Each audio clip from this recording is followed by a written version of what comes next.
আমার লেখা স্মৃতিকথা স্মৃতির পাতা খুলে 25তম পর্ব পাঠ করে শোনাচ্ছি। আমি যখন ক্লাস 11-এ পড়ি তখনকার একদিনের কথা মনে পড়ছে। বাজার করতে গেছিলাম। ঢেঁড়স 60 পয়সা কেজি, পুঁটি মাছ 1 টাকা চালানা কেজি আর পাঁঠার মাংস 11 টাকা কেজি কিনেছিলাম।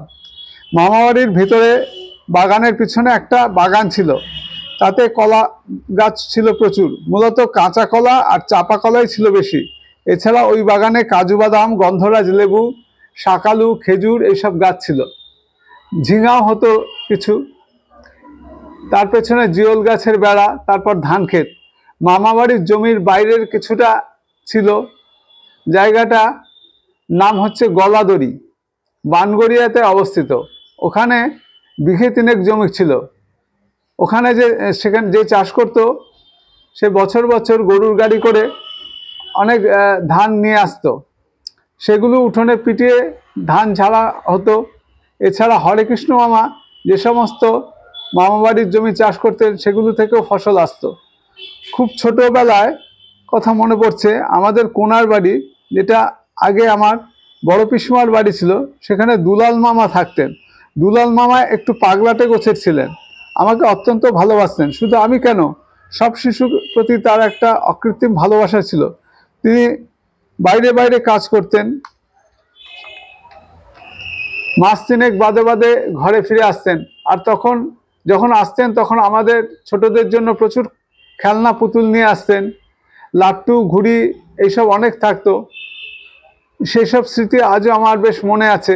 পরবর্তীকালে কোনার বাড়িতে কিরণদিরা বাস করতো। কিরণদি আমাদের বাড়িতে 5 মাস খাটতো।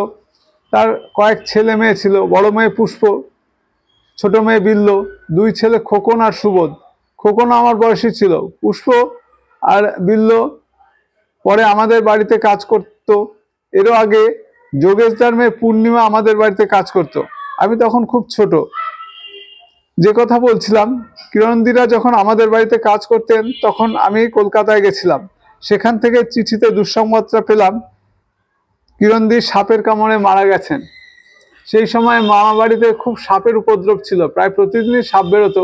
সাপ মারার ব্যাপারে আমার মামা অত্যন্ত দক্ষ ছিলেন, সে তো আগেই বলেছি।